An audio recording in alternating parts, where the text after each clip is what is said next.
Hello, Bastrop. It's Thursday, April 16th. I'm Connie Schroeder, and I'm your mayor.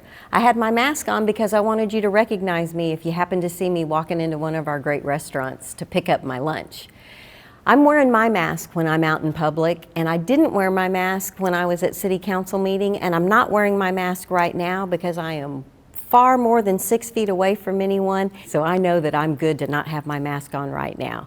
If you're out in public, if you're less than 6 feet away, I would really strongly encourage you to wear your mask. So in my update this week, one of the things I want to share with you is the Bastrop curve.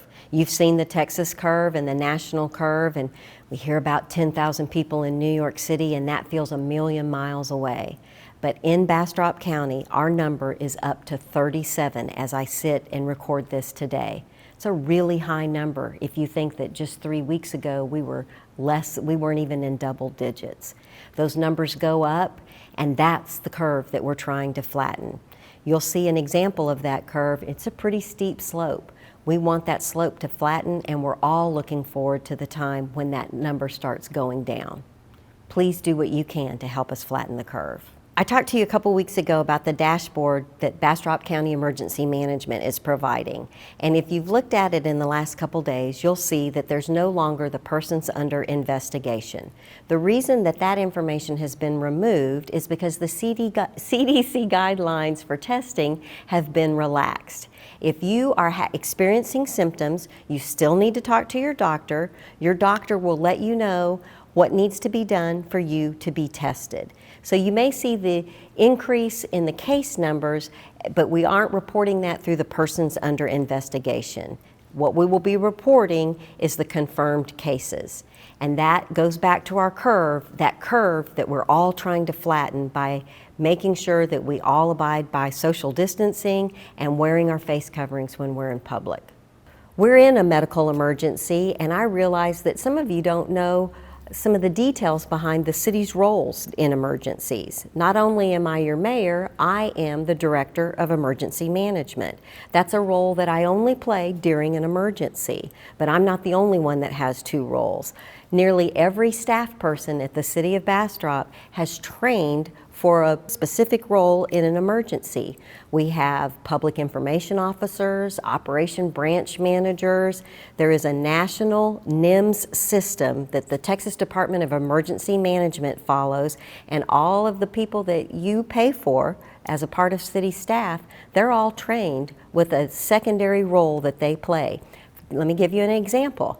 Our librarian, Becca Sexton, she is a fantastic librarian, and during an emergency, if we have to put up a shelter, she's in charge of the shelter. So all of our folks, we're blessed to have real smart people working for us, and they serve two roles. There are many people right now that are working not only in the emergency management, but also taking care of their daily regular jobs. Not only am I your mayor, not only am I the director of emergency management, but I also serve on the EDC board. EDC stands for Economic Development Corporation.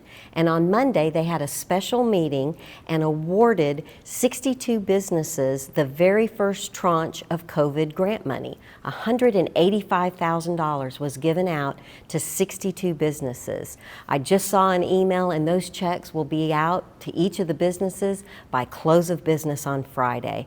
I'm so proud to be a part of the board that voted unanimously to put money back into our businesses so that we can retain those businesses.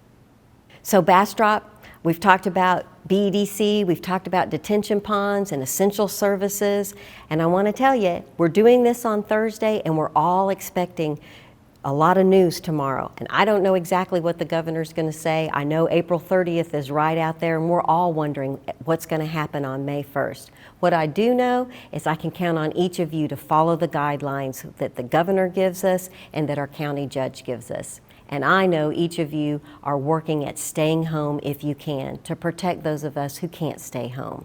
So if you go shopping, please send only one person. When you shop, take just what you need. Be kind to everyone. You can make a difference. Stay home, Bastrop.